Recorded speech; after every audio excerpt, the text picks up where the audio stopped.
We have the velocity time graph. The vertical axis, we have the velocity in meters per second, and the horizontal axis, we have the time. You can see the graph. The graph above is a velocity time graph of a moving object. Find the distance covered by the moving object. For us to find the distance covered by the moving object, we are simply going to calculate the area below the velocity time graph. That means we need to calculate this area, A and B. Calculating A and B, this will give us the distance covered by the moving object. You can see this figure A.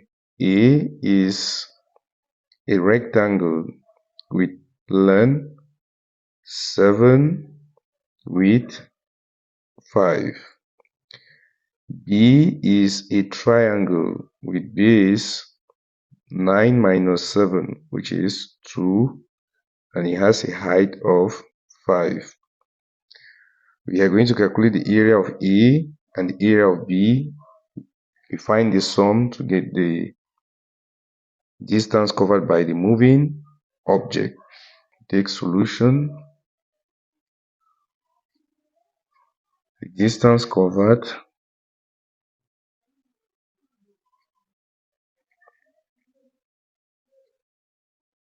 by the moving object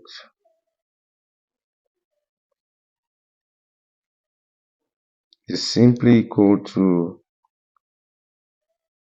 the area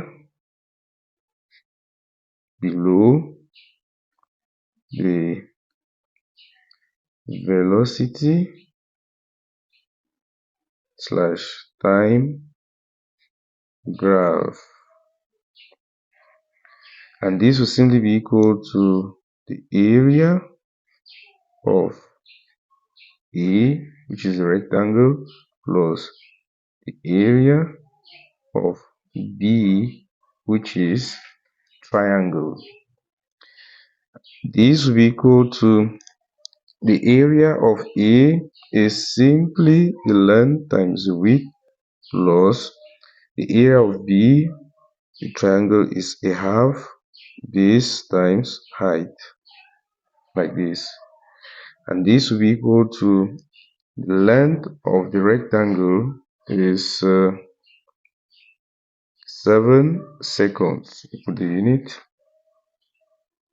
times the width, which is 5 meters per second,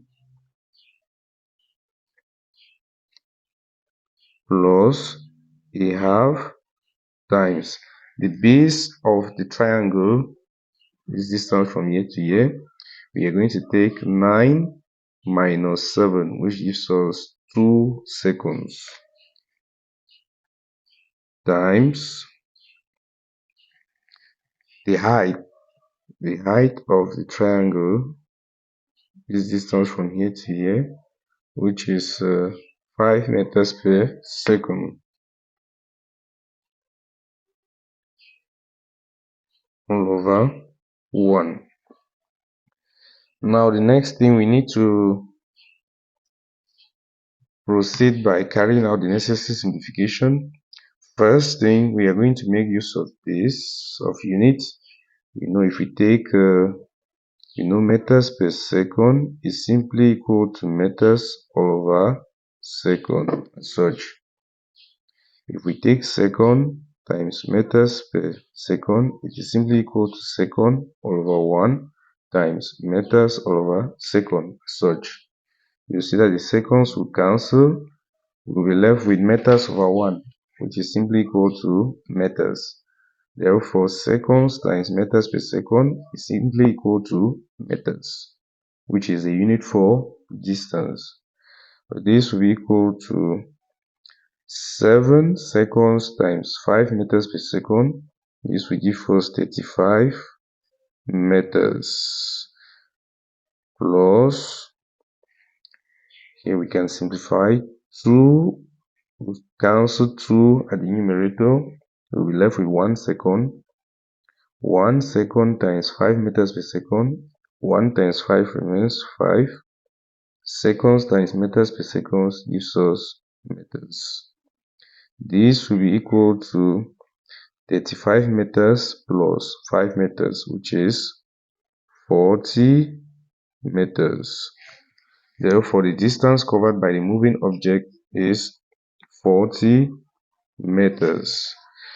Or we can still calculate the surface area by making use of the formula for calculating the surface area of a trapezium. You can see this plane figure is a trapezium. Let's make use of that formula.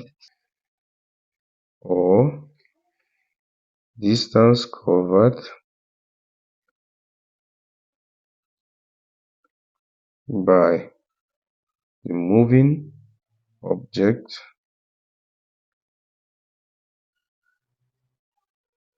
is equal to area of trapezium, which is simply equal to the area of a trapezium. You're going to take a half times the sum of the two parallel sides, which we denote them as A, B, A plus B times the height. This will simply be equal to a half times the parallel sides. These are the parallel sides of this trapezium. The first one, this side is 7 seconds. This other side is 9 seconds.